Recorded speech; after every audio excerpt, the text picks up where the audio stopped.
Número 27. Ossos. Raider era como um cão que se recusa a largar o osso. Ele não queria deixar Dee em paz. Ao anoitecer do dia 19 de janeiro, o dia seguinte à invasão da casa dela, todos os policiais dos condados de Sedgwick e River estavam procurando por ela. Raider passava o dia e passara o dia com os escoteiros, mas estava curioso a respeito da busca e queria ver sua vítima outra vez. Portanto, ao anoitecer, ele inventou outra mentira.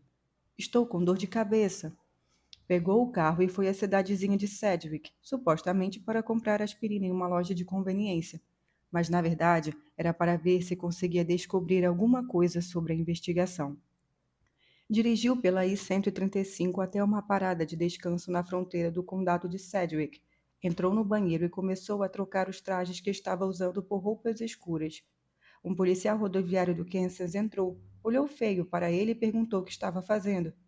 Policiais rodoviários eram chamados a paradas de descanso quando as pessoas viam um homem se despindo e fazendo coisas estranhas.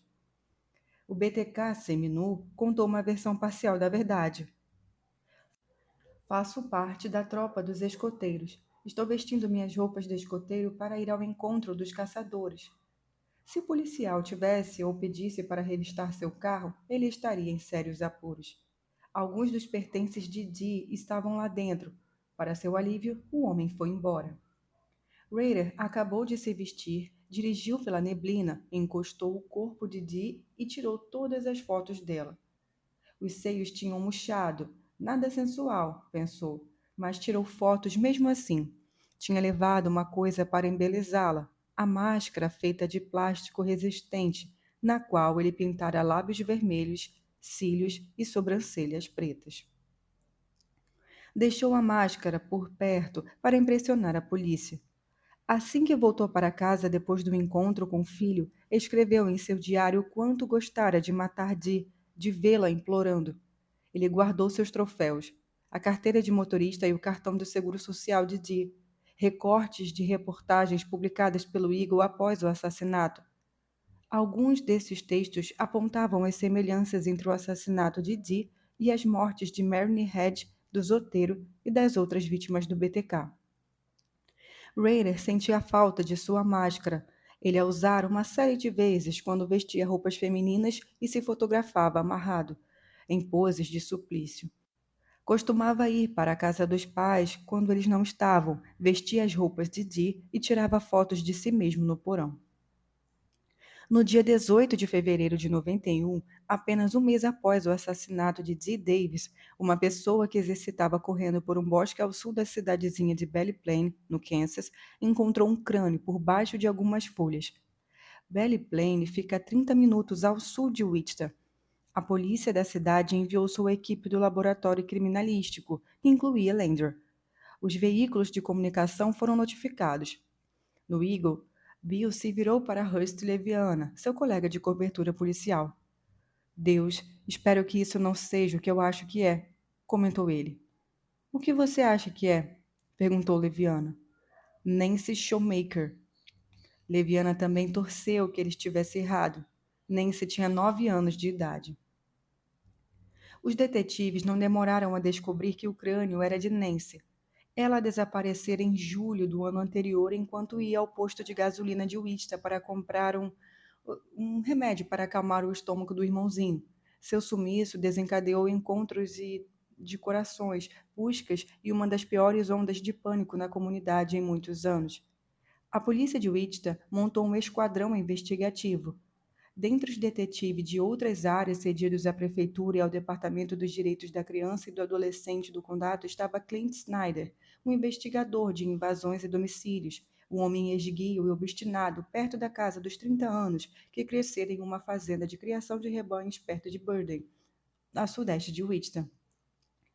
Snyder foi ao local onde os ossos foram encontrados.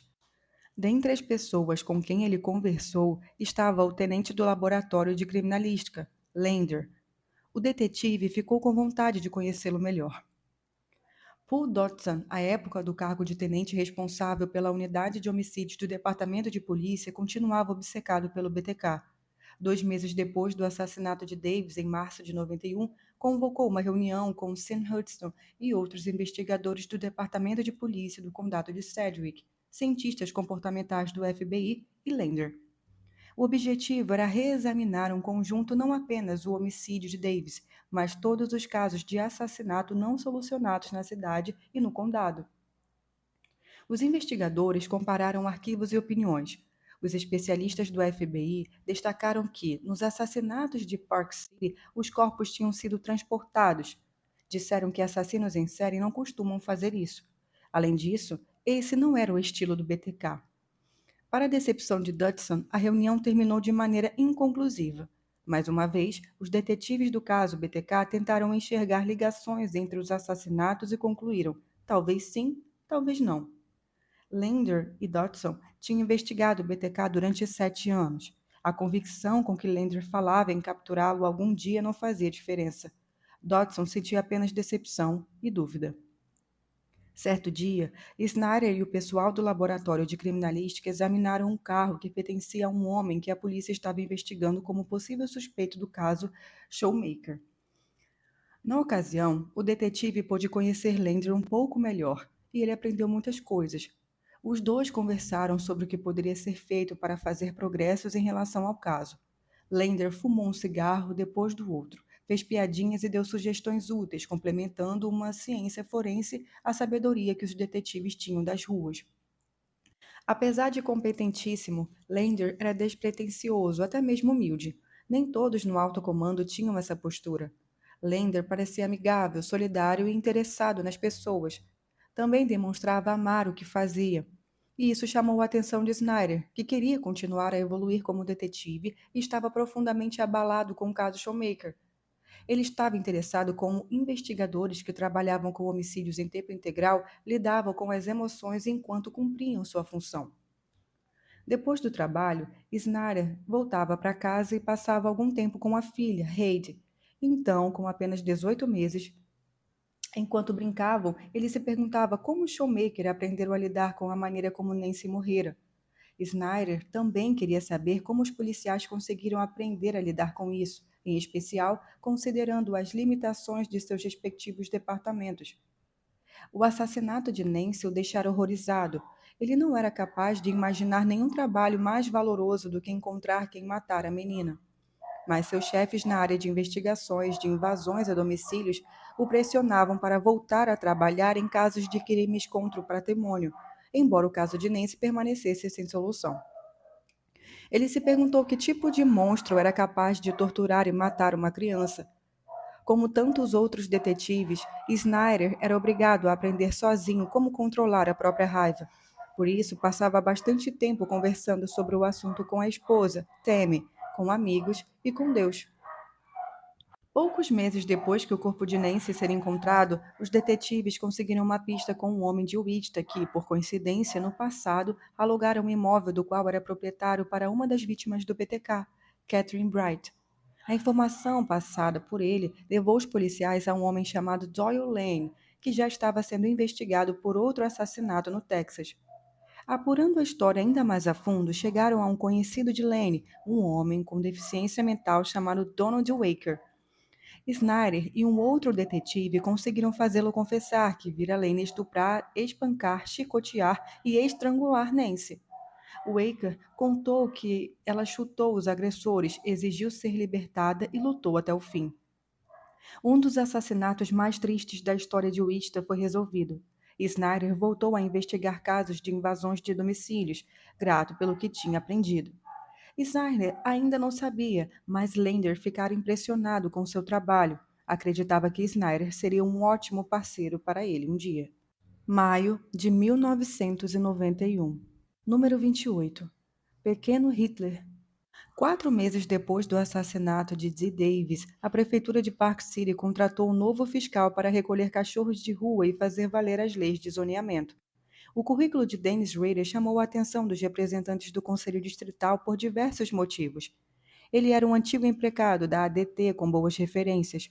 Em seus 4 anos na aeronáutica, ele foi um instalador de fiações elétricas e antenas, servindo principalmente em Mobile, no Alabama, e Tóquio, no Japão, com postos temporários, Turquia e também na Grécia. Recebera baixa em 1970 como sargento. Era um residente de longa data de Park City que frequentava uma igreja próxima e era voluntário na tropa de escoteiros do filho. Tinha muitos amigos na cidade. As pessoas que os conheceram depois de sua contratação assinalaram que ele mantinha um uniforme sempre impecável, as botas sempre engraxadas e que o fiscal parecia sentir satisfação com o poder de dizer às pessoas o que fazer. Jack Whitson, que foi supervisor de Rader durante anos, confirmou que ele tinha tendência a demandar em vez de pedir. Ele dizia: "Você precisa preencher isto", em vez de "Você poderia preencher isto, por favor?" Rader não era um recluso, conversava com qualquer um que puxasse assunto, mas não ficava de bobeira, até porque trabalho era trabalho. Durante os intervalos, nunca ultrapassava nem um minuto dos 15 regulamentares. Em vez de socializar durante os períodos de pouca atividade, ele se sentava à sua mesa e lia o Eagle. Quando conversava sobre algo além do trabalho, era sobre o time de futebol americano da Universidade Estadual do Kansas ou sobre seus filhos. Sobretudo sobre os filhos. Quando sua filha foi estudar na Estadual do Kansas, Rader passou a frequentar os jogos de futebol americano da escola religiosamente. Ele, por fim, conseguiu um escritório privativo. Quando estava por lá, sempre mantinha a porta aberta, mas a trancava quando dava o expediente por encerrado. Seu escritório tinha uma segunda porta que dava para o lado de fora e lhe permitia ir e vir sem ser notado. Certo dia, enquanto procurava um documento no escritório de Rader, Whitson abriu um armário de arquivo de 2 gavetas, onde havia fichários pretos bem organizados, alguns com etiquetas. Ele não parou para lê-los. Rader tinha abreviações, acrônimos, para tudo. Uma vez, Whitson lhe disse: "Dennis, você precisa conversar comigo em inglês. Não entendo suas siglas." Rader tinha centenas delas. RI, por exemplo, RI, significava relatório do investigador. Whitson sabia que Rader era meticuloso, minucioso ao preparar casos de atuação contra residentes de Park City, mas também o vira ajudar pessoas a recuperar seus bichinhos de estimação quando eram apreendidos. Se os animais estivessem feridos, Rader insistia que fossem levados a um veterinário. Certo dia, uma mulher levou um pato com uma asa machucada. Whitson disse a Rader que a ave não conseguirá sobreviver e deveria ser sacrificada. Rader lhe disse que não seria capaz de matar um animal. Ele o levou a um parque com um riacho para deixar que a natureza se encarregasse disso. Ainda assim, seu trabalho lhe rendia críticas. Amantes de cachorros não costumam gostar de funcionários da carrocinha, e ninguém fica contente ao ouvir um homem de uniforme ameaçar emitir uma atuação. Muitos dos residentes de Park City que o fiscal investigava em suas rondas diárias eram homens de baixa renda que eram obrigados a trabalhar em 2 empregos. Portanto, manter seus carros e seus quintais em ordem não estavam entre suas maiores prioridades. Eles deixavam carpetes, cárteres e peças de sucatas e carros com apenas 3 rodas espalhadas por toda a parte. Ou então, eram mães solteiras que, entre o cuidado com os filhos e os estudos, tinham pouco tempo para tarefas como cortar a grama. Pouco depois de Rader assumir o cargo, as pessoas começaram a reclamar. Diziam que ele parecia um maníaco por controle. Entrava sem cerimônia no gramado delas, enfiava uma régua no chão e dizia que a grama estava uma fração de centímetro acima da altura regulamentar. Quando animais de estimação fugiam, ele os levava embora e às vezes mandava que fossem sacrificados. Em determinadas ocasiões, entrava nas casas de mulheres solteiras sem se anunciar e fazia perguntas detalhadas sobre seus horários em dias úteis, seus filhos, seus namorados. Parecia haver algo assustador naquele sujeito. Aos domingos, porém, ele levava a esposa e os filhos à igreja. 1992. Número 29. No comando da unidade de homicídios. No dia 12 de março de 92, Dennis Rader ajudou os detetives de Whitson a investigar um homicídio. 6 dias antes, um funcionário do setor de aviônica chamado Larry Bryan, de 36 anos, baleou e matou Ronald G., de 42 anos. A vítima era o supervisor de Bryan na Collins Avionics, perto de Wichita, e, ao que parecia, pretendia demiti-lo. Detetives que investigam homicídios gostam de varrer uma vizinhança. Costumam sair fazendo perguntas pela área onde o suspeito mora, assim como nos arredores do local do homicídio. Por isso, no dia 12 de março, os detetives S.L. e Charles Carroll se deslocaram até Park City para conversar com os vizinhos de Brian. Como cortesia, fizeram uma visita ao chefe de polícia local, Ace Van Way. Ele sugeriu que Wiswell e Carroll interrogassem o fiscal da prefeitura, Dennis Rader, que morava no número 6220 da Independência, a poucas casas de Brian. Wiswell escreveu em seu relatório o que aconteceu em seguida. Eu e o detetive Carroll informamos Dennis Rader de que estávamos investigando o homicídio do qual Larry A. Bryan era suspeito e estávamos tentando encontrar algumas informações sobre os antecedentes de Larry. Dennis Rader afirma que Larry se mudou para o endereço de número 6232 na Independência aproximadamente 10 ou 12 anos atrás e descreveu Larry como uma pessoa tranquila. Dennis diz que uma coisa que lembra a respeito de Larry é que ele nunca sai durante o dia e ele meio que ganhou o apelido de vampiro ao redor da vizinhança. Dennis também afirma que se lembra de Larry Bryan dirigindo o que descreveu como uma beleza de Chevelle. Pedimos a Dennis Rader que descrevesse Larry Bryan e ele declarou que Larry era educado e tranquilo. Perguntamos se alguém morava com Larry e ele declarou que achava que não. No entanto, achava que uma garota passava algum tempo na residência logo que ele se mudou, mas ele não tinha visto mais ninguém na residência. Dennis Rader também afirma que Brian tem uma fascinação pelas criancinhas da vizinhança. Ele se lembra de que um incidente aproximadamente em um mês atrás, onde viu Larry Brian correndo atrás das crianças da vizinhança com o que ele descreveu como uma máscara do Jason. Perguntei a Janice Larry a respeito da residência de Larry, e ele declarou que Larry sempre mantém as cortinas fechadas e voltou a afirmar que nunca viu mulheres na casa de Larry. Em maio de 92, Paul Dodson comandava a unidade de homicídios havia 3 anos e estava completamente acabado, como dizia, exausto. Quando foi realocado, seus comandantes lhe disseram que podia nomear seu sucessor. Dodson queria que Lander o substituísse, mas estava preocupado com o que o estresse do trabalho e a necessidade de ficar de prontidão dia e noite poderia fazer com um amigo. Sei que você quer esse emprego mais do que tudo, disse ele a Lander, mas precisa me prometer que não vai permitir que a pressão acabe com você. Lander o encarou por um bom tempo. Você sabe como eu realmente sou, respondeu. O alto comando concedeu o posto a Lander. Ele se empenhara por 14 anos para alcançar aquela posição e esperava, contrariado e contrariando todas as probabilidades, permanecer nela pelo resto da carreira. Estava com 37 anos, o trabalho seria incessante, ele sabia. Wichita teve 28 homicídios em 91, 18 em 90 e 33 em 89. O novo emprego não era seu único motivo de celebração. Ele estava noivo de Cindy, a assistente de educação especial tão perspicaz e atrevida quanto ele próprio. Quando as pessoas lhe perguntavam como Cindy pôde se apaixonar e se aproximar dele, por um investigador de homicídios, Lander simplesmente encolhia os ombros. Ela passou vários anos lidando com crianças especiais, então se sentiu qualificada para lidar comigo. Cindy também estava feliz, mas a promoção de Lander a levou a fazer um pedido incomum. Quero que você pesquise toda a minha família no seu computador criminalístico. Por que você quer que eu faça isso? Perguntou ele. Para evitar surpresas. Meu irmão esteve na lista de mais procurados do condado e não quero que você seja pego de surpresa no trabalho por causa de alguma coisa que minha família fez ou irá fazer no futuro. Não vou fazer isso. O quê? Não vou fazer isso. Eu quero que você faça. Não. Quero que você faça essa pesquisa no computador para saber onde pode estar se enfiando. Ele sorriu. Ah, vamos, disse Lander.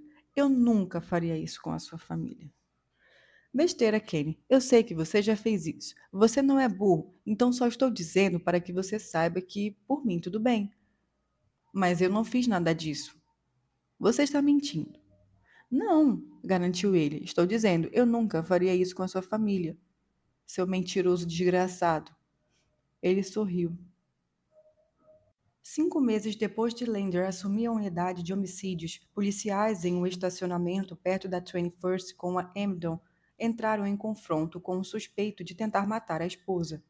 Quando o acusado pulou na direção da porta aberta do seu carro para pegar uma arma, os policiais abriram fogo.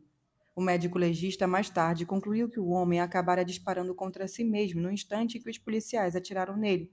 Portanto, era parte de suicídio e parte tiroteio em enfrentamento com a polícia. Os detetives do Departamento de Homicídios chegaram acompanhados do novo chefe.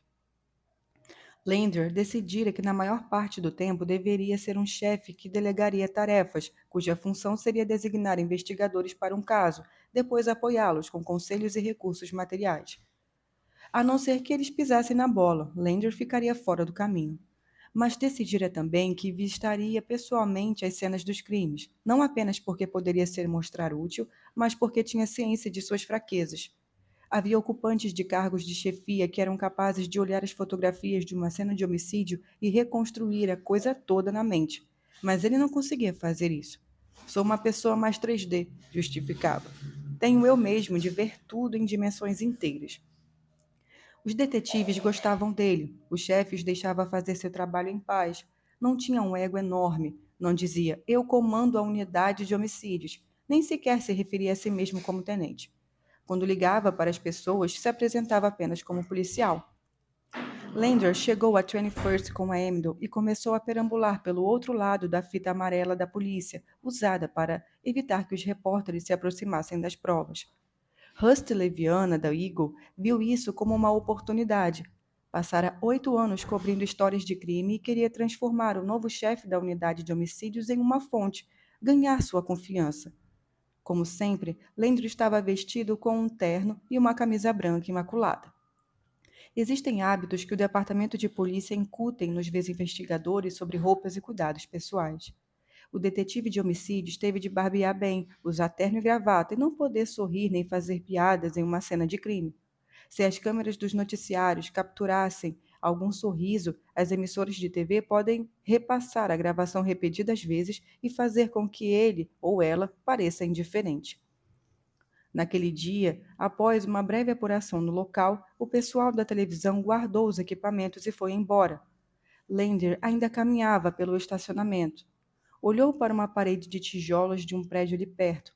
Houvera inúmeras balas disparadas. Talvez alguns projéteis tivessem atingido a parede. Lander passou para o lado de fora da barreira de fita e foi andando até o edifício. Leviana não perdeu tempo.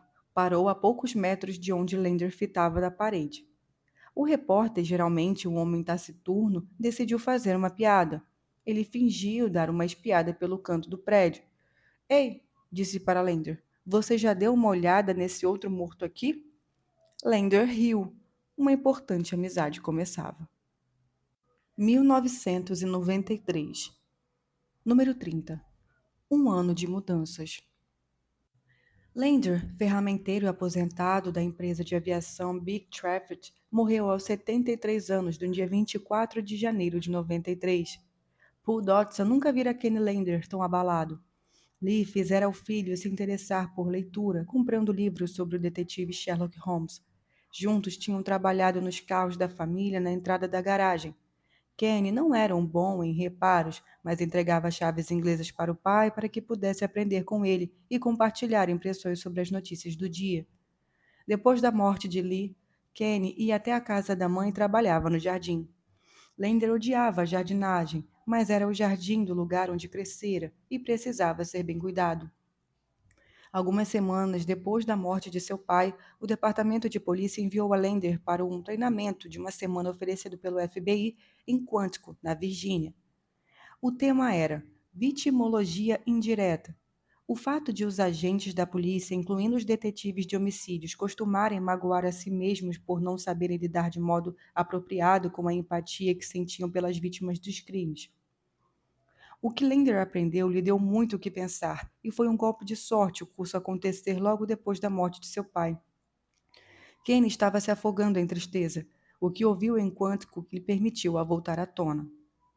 Policiais costumam se sentir tão abalados pelo sofrimento das vítimas e das famílias que passam a se dedicar às investigações como se a pessoa envolvida fosse um membro de sua própria família.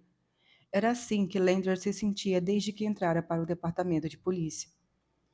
Ele aprendeu que, se os investigadores já forem propensos a ter um comportamento autodestrutivo, isolamento, alcoolismo, melancolia, depressão, investigar os casos lhes proporciona todas as desculpas para fazerem mal a si mesmos. A taxa de suicídio entre policiais é alta. Em Quântico, os instrutores descreveram um relacionamento perigoso entre o estresse e a bebida. Não assuma responsabilidade por ações pelas quais você não é responsável, disseram eles. Nem todos os casos podem ser resolvidos, nem todo culpado é condenado, nem todas as vítimas encontram a justiça. Além de fazer terapia, encontre pessoas que você conhece e goste, aconselharam os instrutores. Converse sobre tudo. Depois que voltou para casa, Lendra colocou em prática o que tinha aprendido. Perguntou a Cindy se poderia falar abertamente sobre o seu trabalho e ela concordou. Os dois passaram a ter conversas frequentes para ele desabafar suas frustrações. Ela ouvia, se solidarizava, procurava e consolava.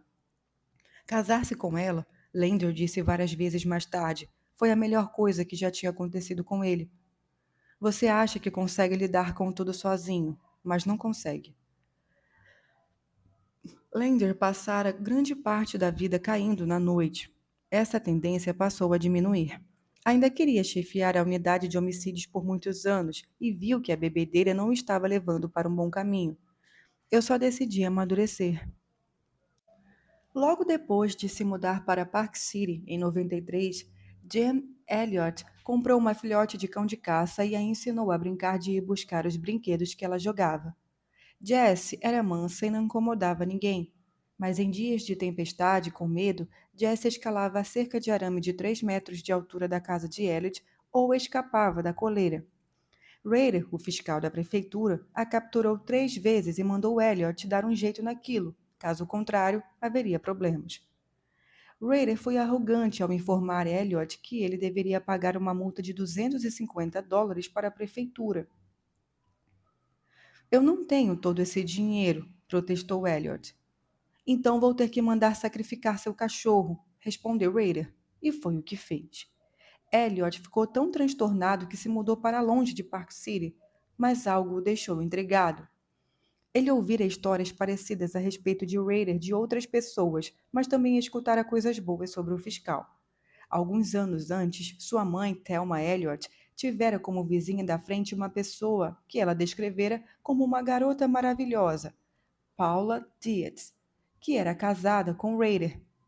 A mãe de Elliot gostava de Rader, dizia que ele era uma pessoa muito gentil. No dia 7 de abril daquele ano, os pais de Rader, William e Dorothy, comemoraram bodas de ouro. A família organizou um jantar e publicou uma nota no Eagle. O William Rader servira a Marinha nos Estados Unidos durante a Segunda Guerra Mundial. Durante 37 anos foi funcionário da empresa de serviços públicos Kansas Gas, até se aposentar em agosto de 85. Dorothy Rader trabalhava durante 26 anos como contadora de um mercado, o Lickers Family Foods. Estava aposentada desde janeiro de 1986. Era uma pessoa gentil, estimada pelos vizinhos e por outros que a conheciam. O casal Rader sempre fez questão de levar os 4 filhos à igreja e a reuniões de escoteiros, além de incentivá-los a praticar atividades ao ar livre. Os pais tentavam tratar Dennis, Paul, Bill e Jeff de uma maneira justa, embora Jeff, conforme ele mesmo admitiu mais tarde, fosse um terror. Depois de aposentados, Bill e Dorothy se mostravam contentes por Dennis, o mais velho, ser tão atencioso. Ele trabalhava perto de casa e morava com Paula a apenas alguns quilômetros de distância. Os dois o visitavam com frequência e frequentavam a mesma igreja. A filha de Dennis e Paula, Carrie, aparecia no quadro de honra da escola fazia anos. O filho Brian estava se tornando um Eagle Scout. Lander se casou com Cindy no dia 24 de abril de 93. Paul Dodson foi o padrinho. Os Lander passaram a lua de mel em Cancún, no México. No apartamento no terceiro andar onde Lander morou por 13 anos antes do casamento, mandara tantas bolas de golfe porta fora que o seu taco Sandwich tinha aberto um buraco enorme no carpete. Mas Cindy estava começando a domá-lo. Costumava temer que o motivo da atração dele fosse achar que ela precisava ser salva, mas no fim foi ela que o salvou. Mais tarde, naquele ano, Park City ganhou sua primeira lista telefônica. Brian Rader a compilou como seu projeto para se tornar um Eagle Scout, que era prestar um serviço à comunidade. O líder dos escoteiros, George Martin, um amigo de longa data de Dennis Rader, fazia questão de destacar que não havia como realizar uma tarefa tão desafiadora a não ser que o garoto tivesse recebido bastante ajuda do pai. A lista telefônica de Brian foi recebida tão bem que o Wichita Eagle publicou uma matéria extremamente positiva à iniciativa do dia 28 de outubro. E o jornal dizia assim: os residentes de Park City em breve estarão folheando suas próprias listas telefônicas para encontrar números de telefones locais, graças ao Comitê do Orgulho LGBT e o Eagle Scout. Isso será útil, afirmou Cecily Cox, presidente do comitê. Acredito que é ótimo que uma cidade pequena tenha uma lista telefônica, porque a lista de Wichita é tão extensa que você precisa caçar as coisas. Brian tinha coordenado 10 outros voluntários e compilado a lista à mão, anotando nomes e números de fontes de informações públicas e cruzando informações de outras listas. A nova lista telefônica apresentava os nomes, números e endereços de todos os pontos comerciais e moradores da cidade. Tivemos que usar mapas para descobrir quem mora onde e coisas assim, porque duas outras cidades têm um código de área 744. Contou Brian aos repórteres. As listas foram vendidas de porta em porta por $1 cada, para compensar o custo da publicação de 2.000 cópias. O pai de Brian já conhecia os nomes e endereços de muita gente da cidade. Algumas mulheres consideravam Dennis Rader incrivelmente encherido. Ele tinha um interesse em comum por suas idas e vindas. O primeiro ano de Lender como chefe da unidade de homicídios foi agitado, com 57 pessoas assassinadas da cidade, um recorde. Como as primeiras horas depois de um homicídio são cruciais, Lender e os detetives costumavam trabalhar sem dormir durante 48 horas ininterruptas. Ao longo de 1993 e dos anos seguintes, a população de Wichita viria a ficar familiarizada com o rosto de Lender e suas monótonas entrevistas para a televisão. Para o chefe da divisão, dar entrevistas nos noticiários fazia parte do trabalho. Diante das câmeras, Lender parecia um pouco tenso e falava em um tom enfadonho. Leviana, ao entrevistá-lo sozinho, tinha acesso a uma personalidade bastante diferente. O humor e a receptividade faziam Lender ganhar brilho próprio. Sua risada traía a rouquidão de um fumante frequente. Certo dia, Leviana escreveu errado o nome da vítima de assassinato, Christie, e na matéria o nome apareceu como Hatterfield. Lender apareceu na coletiva de imprensa diária do Departamento de Polícia e anunciou aos repórteres, em tom brincalhão, que Leviana parecia ter encontrado uma nova vítima de homicídio. Onde está o corpo? Lender quis saber. Havia sido um erro cometido por descuido e que seria corrigido no jornal na manhã seguinte. O tenente se sentia tão confortável com Leviana que, em uma oportunidade e em uma entrevista importante, Lender começou a falar no tom relaxado e direto que usava com os amigos. O assunto era o número recorde de homicídios em 93. Lender mostrou uma tabela leviana, dando atenção especial a 14 casos que permaneciam sem solução. Magalhães, nós temos um suspeito, disse Lender, conforme eu começava a passar a lista. Anderson, não fizemos a menor ideia. Marvin Brown, não fazemos ideia. Manser, também nenhuma ideia. Cook Chen, não fazemos ideia. Gonzales, não fazemos ideia. Adams, este é outro caso em que todo mundo estava atirando em uma festa. Hatfield, não fazemos ideia. O uso de uma frase como não fazemos ideia era uma demonstração de autoconfiança de Lender. Ele não media as palavras, e falava dessa vez de forma porque era assim que as coisas pareciam para ele, ou seja, era assim que ele via as coisas. Depois que a matéria de Leviana foi publicada, no entanto, Lender recebeu algumas críticas dos seus detetives e de outras autoridades municipais. Mas, ao contrário de muitos servidores públicos em situações semelhantes, Ele não se irritou nem pôs a culpa no repórter, apenas disse a Deviana com um sorriso encabulado. Gostaria de não ter dito aquilo, mas eu disse.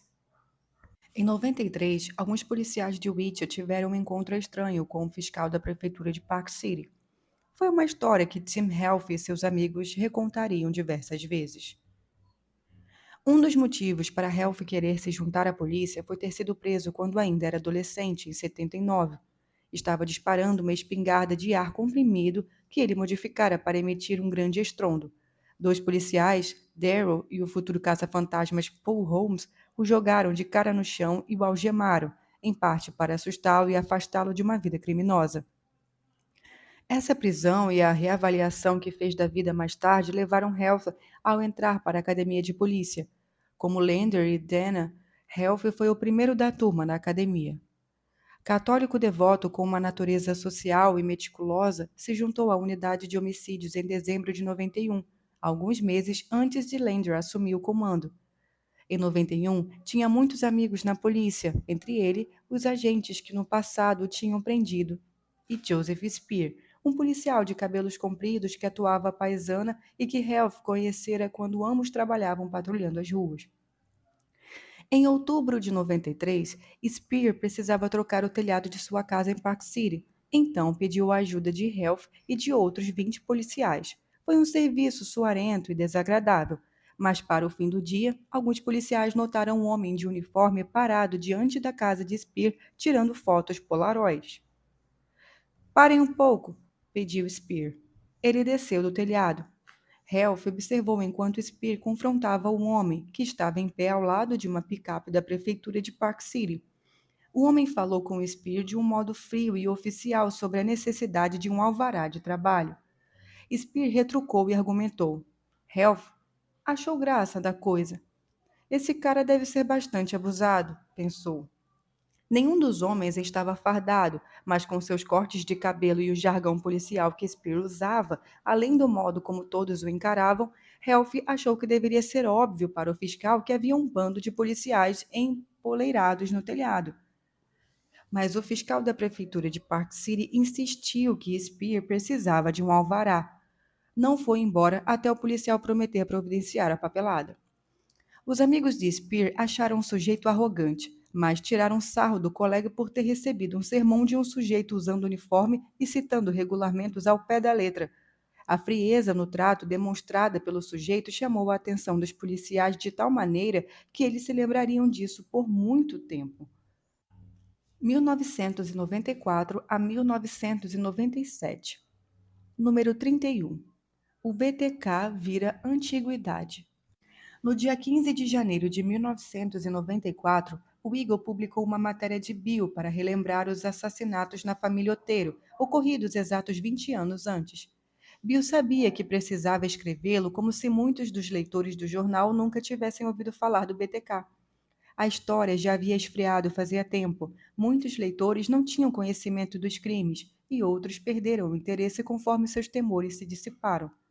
O BTK não agia, pelo que se sabia oficialmente, desde o estrangulamento de Nancy Fox, em dezembro de 77.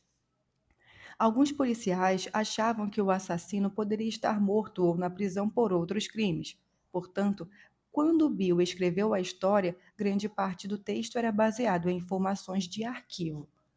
Como muitos outros repórteres policiais, ele se dedicava àquilo tipo de cobertura porque a crueldade era um assunto que o perturbava. Para impedi-la, era possível escrever a respeito para despertar a solidariedade das pessoas. A ideia de que o BTK tinha se tornado notícia antiga incomodava Bill. Ele queria que o monstro fosse capturado. Antes de Ken Stephens deixar o Eagle em 85, Bill o ouvira falar sobre o BTK em uma festa da redação. Stephens o comparava a uma assombração, e Bill percebera que naquele momento seus amigos sempre falantes estavam em silêncio, só ouvindo e olhando para o vazio. Ele se lembrou disso enquanto escrevia a matéria. E dizia assim: o fracasso em prender o BTK é sempre mencionado como o único arrependimento duradouro de todos os policiais aposentados que trabalhavam no caso, desde Lamúnio até o xerife Mike Hill, que já foi chefe de esquadrão de homicídios da polícia. Não, isso é algo que você nunca consegue esquecer, disse Lamúnio. Pouco tempo depois da publicação do artigo, Bill deixou o Eagle e se juntou à redação do South Florida Sun Sentinel, em Fort Lauderdale. Talvez algum dia Rusty consiga escrever a grande matéria sobre o BTK, pensou ele. Na festa de despedida de Bill, os repórteres da redação lhe deram uma imitação de primeira página com a manchete principal. Bill vai embora da cidade, caso BTK resolvido. Leviana achou isso bastante engraçado. Como Stephens antes dele, Bill era citado nos círculos de fofoqueiros da cidade como suspeito de ser o BTK. O BTK não era notícia velha para o detetive Tim Health. Certa noite, enquanto trabalhou por 2 meses no turno da madrugada em razão de um sistema de rodízio, Health ficou entediado. Ele olhou para o armário cinza com 4 gavetões esquecidos em um canto. As pessoas raramente o abriam. Health foi buscar a chave, abriu uma gaveta e começou a ler os arquivos do zoteiro. Health foi levado de volta à época em que era criança e se sentira aterrorizado depois dos assassinatos. Estava no 7º ano da escola na época e ficara preocupado que alguma coisa assim pudesse acontecer à sua família.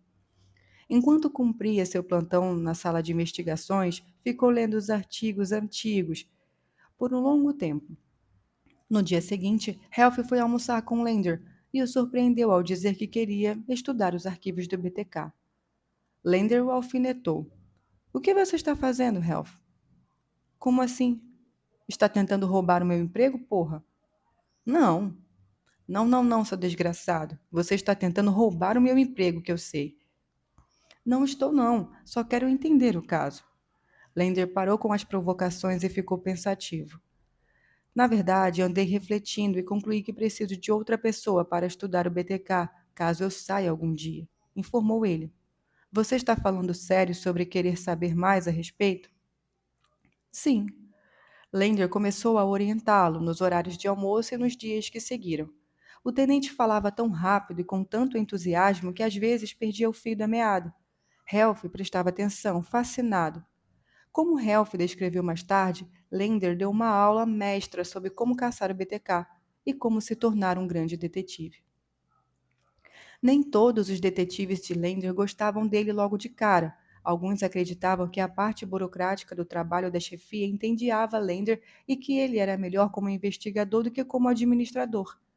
Clint Snyder, que se juntou à unidade de homicídios em 95 e o admirava bastante, brincava que o cérebro de Lander às vezes funcionava em uma frequência diferente da boca. Os investigadores tinham que conhecer o contexto para entender o que Lander estava falando, explicou Snyder. Ele dizia algo como: precisamos concluir o negócio, ou concluam um negócio, ou algo assim, mas a gente sabia o que ele queria dizer. Assim que Dana Gould se juntou à unidade, encontrou algumas dificuldades para se adaptar à postura de Lander como chefe. Em outras unidades, os oficiais superiores lhe diziam o que fazer. Gould, a princípio, ficara irritado e intrigado com o fato de Lander não falar muito com ele. O trabalho o preocupava. Era difícil e ele queria ter certeza de que nunca acusaria uma pessoa inocente de assassinato ou então acusar o culpado, mas de ver o assassino ser inocentado por causa de um erro de procedimento na investigação. Mas Lander quase nunca conversava com Gold, a não ser que ele lhe perguntasse alguma coisa. Sua impressão inicial foi de que Lander não era um professor muito bom. Essa impressão foi mudando aos poucos. Nas cenas dos crimes, Gold começou a analisar o que Lander olhava, ouvia as perguntas que o tenente fazia e tentava pensar o que o chefe estava pensando.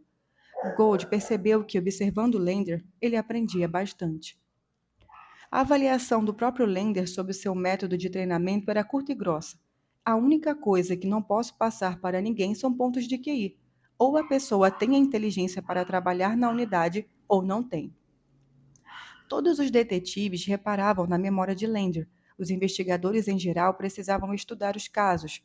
Lander era capaz de olhar os relatórios de relance e recordar os detalhes com precisão anos depois. Certo dia, Helf teve uma discussão acalorada com Lander sobre o ponto específico dos ensinamentos católicos.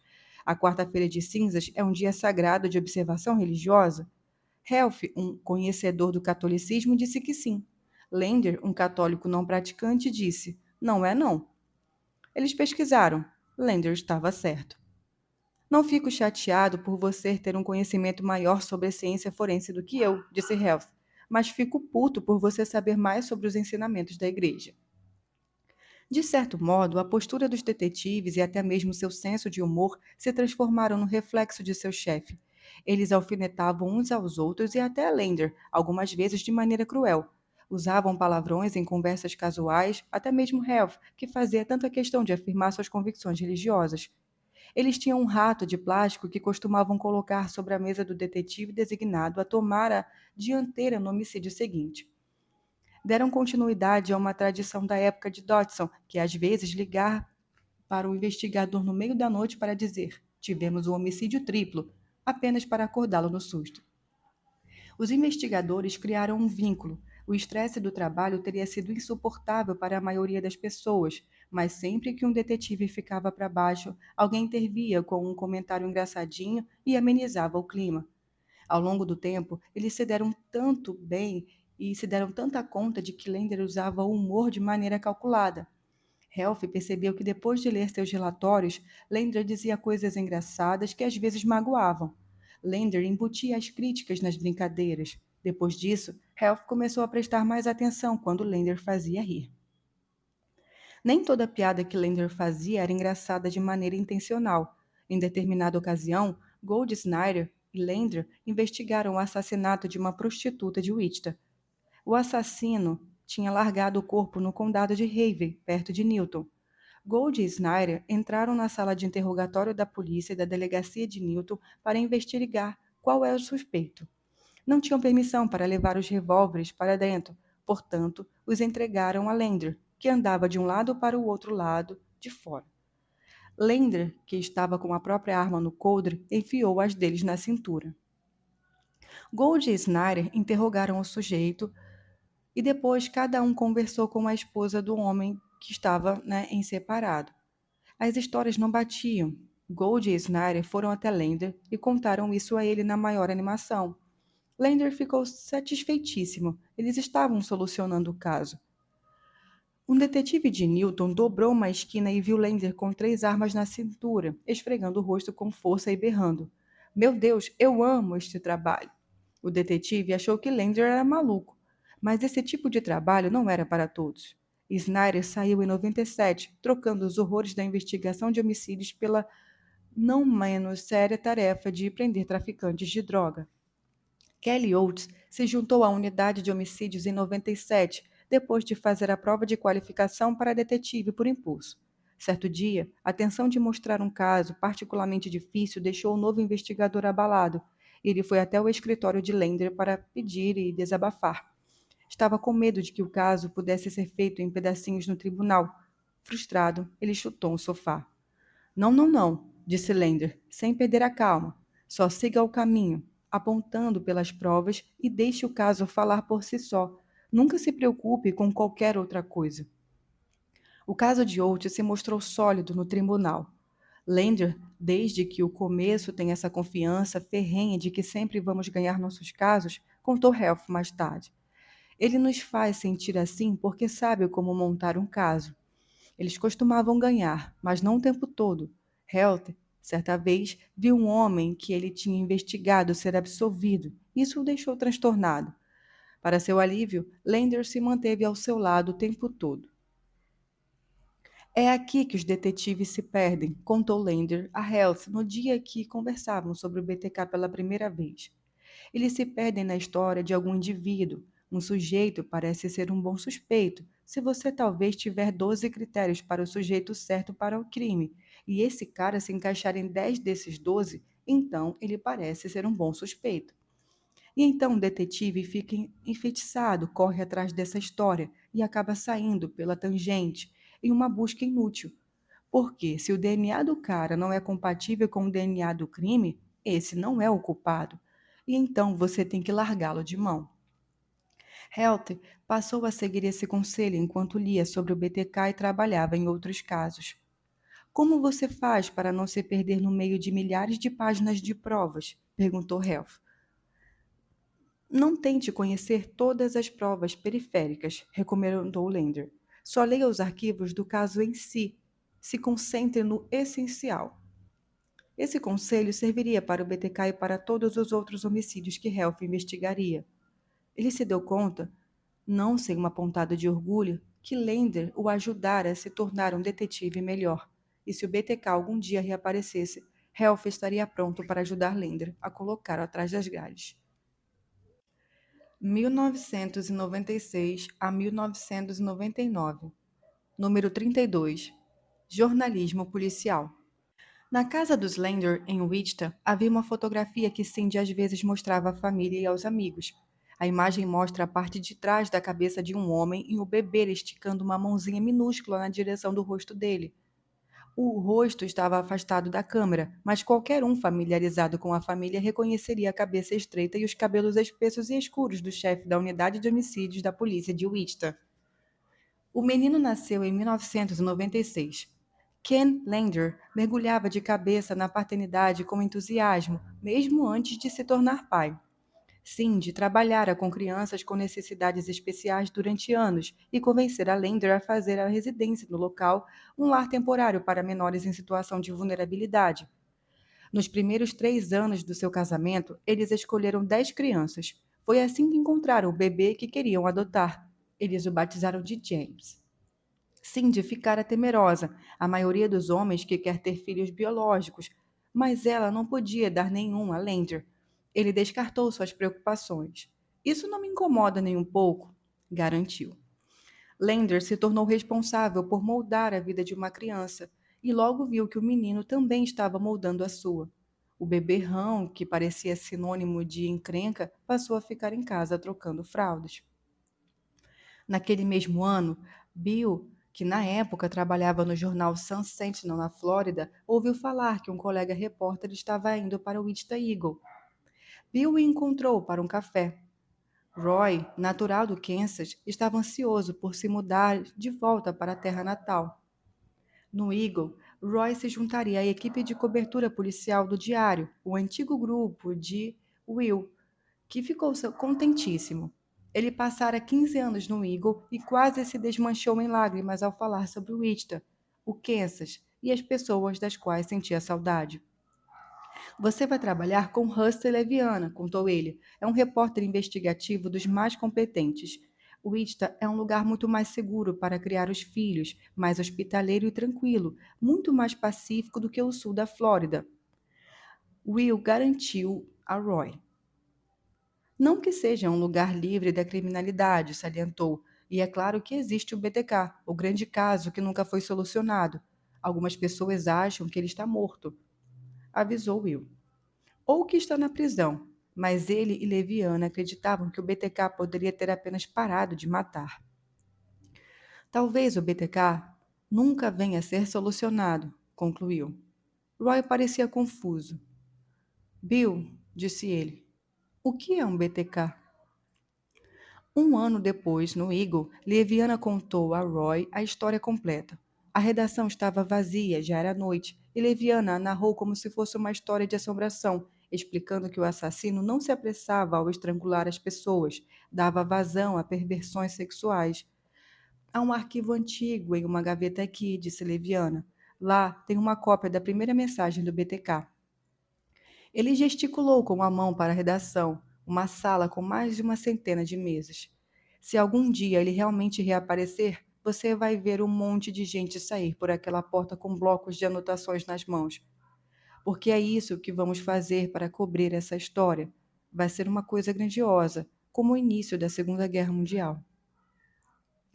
Paul Dodson, àquela altura já como capitão, assumiu o comando da Divisão de Crimes contra a Pessoa em 1996, o que o tornava o oficial superior de Lander. Uma das primeiras coisas que fez foi emitir uma diretiva ordenando que todos os tenentes sob seu comando teriam que servir em regime de revezamento, a intervalos determinados, para supervisionar investigações de homicídios. Lander não ficaria mais de sobreaviso 24 horas por dia, 7 dias por semana, para entrar em ação a cada caso de assassinato. Lander odiou isso, mas Dodson ignorou a opinião dele. Todos os detetives na unidade de homicídios tinham o hábito de se iludirem, seguindo e acreditando Hudson. Diziam a si mesmos que eram capazes de seguir trabalhando em um caso mesmo depois de 48 horas sem dormir. Todos precisavam ter como princípio naquele nível de declaração para conseguirem cumprir suas obrigações, mas Dodson se lembrava de como o estresse contínuo de investigar todos os homicídios quase arruinara sua saúde quando trabalhava dessa forma. Apesar das reclamações contínuas de Lander, Dodson se manteve firme. Ora, vamos, Kenny, disse o capitão. Veja como você parece cansado. Dali em diante, a não ser que fosse um caso importantíssimo, Lander seria obrigado a tirar uma folga de vez em quando. Na noite de 17 de junho de 96, uma casa térrea de madeira no quarteirão do número 1700 da South Washington pegou fogo. Os bombeiros encontraram uma mulher morta e sua filha pequena em estado gravíssimo. O Eagle enviou Leviana à casa no dia seguinte. Ele ficou surpreso ao ver Lander e seus detetives no local. Poderia ser um homicídio? Pouco tempo depois de os repórteres televisivos terem terminado suas transmissões do meio-dia ao vivo, um grandalhão na casa dos 20 anos abordou Leviana e disse que estava procurando o pai da menina sobrevivente. Leviana lhe disse que era provável que estivesse no hospital com a filha, então se ofereceu para deixá-lo por lá no caminho de volta à redação. Durante o trajeto, Leviana tentou fazer perguntas ao homem sobre a família. As respostas soavam estranhas e evasivas. Quando chegaram ao hospital, Leviana lhe entregou um cartão de visitas e pediu que lhe telefonasse. Qual é o seu nome? Perguntou Leviana. Mike Marsh, respondeu o homem. A menininha morreu 6 dias depois do incêndio. Nesse meio tempo, os detetives de Lander prenderam Marsh. Este se tornou o primeiro caso de pena de morte em Wista em décadas. Pouco tempo depois da prisão de Marsh, Lander deu aos repórteres uma entrevista sobre o outro homicídio. Alguém perguntou o que os detetives estavam fazendo para capturar o assassino. É só fazer para quem Hurst vai dar uma carona até o hospital, nós o prendemos, respondeu Lander. Certo dia, Leviana ouviu uma picape entrando de ré no acesso à garagem de sua casa. Encontrou Lander do lado de fora. Leviana ficou aturdido. Os dois nunca tinham socializado. O chefe da unidade de homicídios estava em sua casa, com uma expressão peculiar no rosto. Onde você quer colocá-la? Perguntou Lander, direto. Onde eu quero colocar o quê? Lander acenou para o que havia ser uma caçamba da picape, uma casa de brinquedo mofada de 2,5 metros de altura. Parecia uma enorme peça de lixo inútil. Com a ajuda da esposa de Leviana, Lander descarregou a casa de boneca, passou-a por cima da cerca de arame e arrastou até o centro do quintal dos fundos da casa. Lander evitava olhar para ele, mas estava sorrindo. A esposa do repórter contou que Cindy Lander lhe tinha dito que tinha uma casa de brinquedo que ele queria doar. A mulher de Leviana achou que suas 3 filhas iriam gostar. Leviana apenas revirou os olhos. Suas filhas nunca entraram na casa de brinquedo. Diziam que tinham teia de aranha. O capitão Al Stewart nunca perdoava a si mesmo por fracassar em capturar o BTK. Quando se aposentou em 85, levou consigo cópias de alguns dos velhos arquivos para estudar. Passara por muitas coisas no trabalho. Quando era um jovem policial, a bala de um atirador de elite arrancara o cap de sua cabeça. Quando era um caçador fantasma, muitas vezes fora levado às lágrimas e à bebedeira devido à frustração. Stuart passou seus últimos anos morrendo de enfisema. Certo dia avisou seu filho Roger que não pretendia sofrer por muito mais tempo. Sua capacidade pulmonar tinha diminuído para 10%. Ele demorava meia hora para atravessar o corredor do quarto até o banheiro. No dia 31 de março de 98, deitado na cama, levou uma pistola calibre .25 à cabeça. Tinha apenas 61 anos. No criado mundo, ao lado do copo, a família encontrou um dos arquivos do BTK aberto sobre o móvel. Ele o estudara até o fim da vida. O telefonema chegou ao escritório de advocacia de Patrick por volta de 11 horas do dia 3 de agosto de 98. Alguém que morava perto da mãe do advogado em Park City estava ao telefone. Havia um sujeito no quintal dos fundos de Barbara Waters, contou o vizinho, atirando em um cachorro com o que parecia ser um rifle tranquilizante. Quando Waters chegou à casa da mãe, encontrou Dennis Rader, fiscal da prefeitura Park City, no interior do quintal cercado. Patrick Waters lhe pediu que se retirasse da propriedade. Rader se recusou a sair. O chefe de polícia de Park City, por acaso, estava passando de carro nesse momento. Ele tentou acalmar ambos os homens. Então Waters percebeu que o cão tinha sumido. Um vizinho lhe contou que Rader tinha aberto o portão. 3 dias depois, Rader entregou uma atuação para Barbara Waters, alegando que ela permitira que Shadow, o cachorro, fugisse. Ela já recebera diversas multas de Rader. O fiscal parecia obcecado, passando de carro devagar diante da casa diversas vezes por dia. Waters decidiu contestar essa multa. Tinha certeza de que Rader pretendia tomar seu cachorro e matá-lo. Um dos colegas advogados de Patrick, Danny, concordou em representar Bárbara no Fórum Municipal de Park City. No dia da audiência, Rader já tinha entregado ao juiz uma pilha de documentos de quase 2 centímetros de espessura para embasar o caso. Dispunha de fitas de áudio e de vídeo do cachorro, além de anotações manuscritas descrevendo e vinculando diferentes ocorrências e circunstâncias. O juiz adiara o caso 2 vezes porque Rader insistia em dizer que precisava de tempo para se preparar. Tudo isso por causa de uma multa de US$ 25. O juiz declarou que Barbara Waters era culpada. Ela recorreu e então fez um acordo antes que o caso chegasse ao Fórum Distrital do Condado de Sedgwick. Conseguiu ficar com Cheryl, mas pagou uma multa. Ela ficou contente por salvar o cachorro. Cheryl tinha uma característica que Barbara Waters passava a estimar tremendamente. Seu cão detestava Raider. No dia 26 de fevereiro de 99, um homem chamado Patrick saiu para comprar Tilenol e foi morto a tiros por um ladrão que espreitava as cercanias de seu apartamento. Patrick tinha apenas 23 anos. Roy, repórter do Eagle, bateu à janela da viúva 2 dias depois.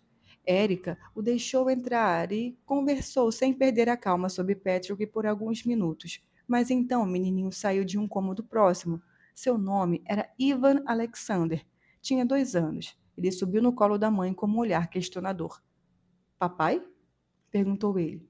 Erica o abraçou. Papai não está aqui, disse ela, virando o rosto enquanto o abraçava para esconder as lágrimas. Mais cedo naquele dia, Wenzel conversava com um policial designado para o caso, que o detetive com sorte e com corte de cabelo militar chamado Kelly Oates. O investigador foi solícito e tinha uma conversa agradável, mas também foi cauteloso. Não cite meu nome, disse ele. Vou contar o bastante para que você possa entender por conta própria, mas me deixe fora da matéria.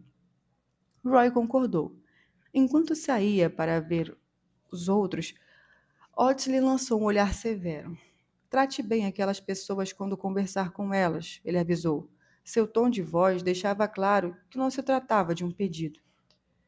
Naquela mesma semana, Roy descobriu que um advogado de Worcester chamado Robert recentemente passara 45 minutos entrevistando Charlie Manson.